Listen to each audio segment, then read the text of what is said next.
अहराम मिस्र तोतन खामन के मकबरे की लानत, एक भयानक सच। मौजूद दोस्तों, सन 1922 में मिस्र की खामोश रेत ने एक ऐसा राज उगला जिसने पूरी दुनिया को हिलाकर रख दिया।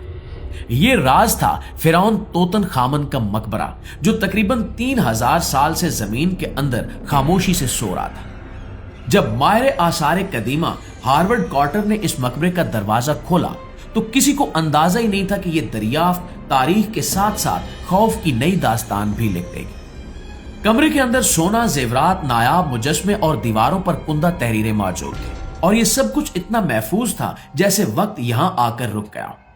लेकिन इस खामोशी के पीछे कुछ और भी था जो इंसानी आंख से छुपा हुआ था, मगर अपनी मौजूदगी का एहसास दिलाने के लिए तैयार बैठा था। नाज़रीन, मकबरा खुलने के सिर्फ चंद हफ्तों बाद इस मुहिम के सरपरस्त लॉर्ड कार्नारवन अचानक बीमार पड़ गए।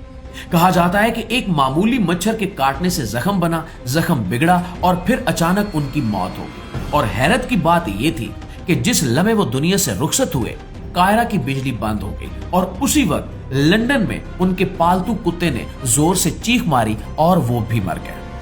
अब ये सब कुछ इतना गैर मामूली था कि इसे महज इत्तेफाक कहना मुश्किल हो जाता है। वक्त गुजरने के साथ साथ ये पुरस्कार वाकयात बढ़ते चले गए। मकबरे में दाखिल होने वाले कुछ अफराद शदीद बीमारियों में मुब्तला हो गए, कुछ पुरस्कार हादसात का शिकार हुए, कुछ ने खुदकुशी कर ली और कुछ हमेशा के लिए नजरों से ओझल हो गए। ये सब वो लोग थे जिन्होंने किसी न किसी शक्ल में फिरौन की नींद में खलल डाला था।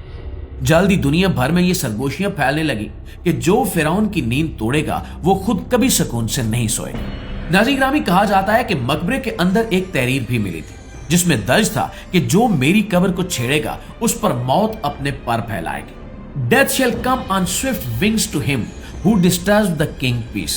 प्यारे दोस्तों, अगरचे बाज माहिरीन इस तहरीर की मौजूदगी से इनकार करते हैं, लेकिन ये हकीकत है कि मकबरा खुलने के बाद मरने वालों की तादाद इतनी ज्यादा थी कि साइंस भी खामोश हो गई। कुछ माहिरीन का कहना है कि मकबरों में मौजूद कदीम फंगस या जहरीले जरासीम इन अमवात का सबब बने। इनके मुताबिक जब ये पुराने कमरे बरसों बाद खुलते हैं तो अंदर की हवा नुकसानदेह हो सकती है। मगर सवाल यह है कि अगर ये सब कुछ सिर्फ जरासीम की वजह से था तो सब क्यों नहीं मरे, और अगर बीमारी थी तो वो लोग जान से क्यों गए जिनके जिस्म पर बीमारी की कोई वाज़ेह अलामत ही नहीं मिली, और वो लोग जिन्होंने खुदकुशी की उनके साथ कौन सा जरासीम था? क्या ये सब महज इत्तेफाक था या वाकई कोई ऐसी ताकत थी जो अपनी नींद में मदाखलत बर्दाश्त नहीं कर सकी? आज भी मिस्र के कई मकबरे ऐसे हैं जिन पर वाज़ेह वार्निंग लगी होती है कि अंदर जाना खतरनाक हो सकता है। कुछ दरवाजे मुकम्मल तौर पर बंद कर दिए गए हैं जहां सिर्फ मखसूस माहिरीन को दाखिले की इजाजत है। हो सकता है कि यह एहतियात सिर्फ साइंसी वजूहात के लिए हो, लेकिन कुछ दरवाजे ऐसे भी हैं जो सदियों से मुकफ्फल हैं और जिनके बारे में मकामी लोग आज भी सरगोशी के सिवा कुछ नहीं कहते। नाज़रीन, माहिरीन खामोश हैं, साइंस मोहतात है और तारीख आज भी सवाल बनकर खड़ी है।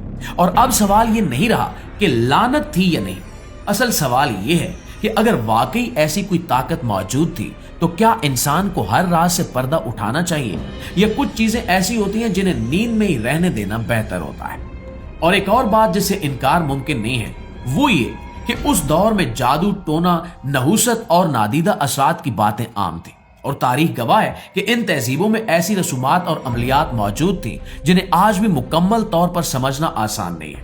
और ये बात भी खारिज अज़ इम्कान नहीं है कि वो असरात आज तक बाकी हो सकता है ये सब उन्हीं के ज़ेरे असर हुआ हो। इसमें भी कोई शक नहीं है कि इस दुनिया में कुछ चीजें देखी नहीं जाती बल्कि महसूस की जाती है। तो दोस्तों, आखिर में क्या आप अहबाब में से कोई उस मकबरे में जाने की हिम्मत करेगा? कम से कम मैं तो नहीं करूं, लेकिन अगर आप हिम्मत करते हैं तो कमेंट सेक्शन में हमें जरूर बताइएगा। वीडियो अच्छी लगी है, मालूमात में इजाफे का बायस बनी है, तो एक लाइक और एक शेयर जरूर दीजिएगा। इंशाल्लाह आपकी खिदमत में हाजिर होते हैं एक नई वीडियो के साथ। तब तक अपना ढेर सारा ख्याल रखिए। अल्लाह निगहबान।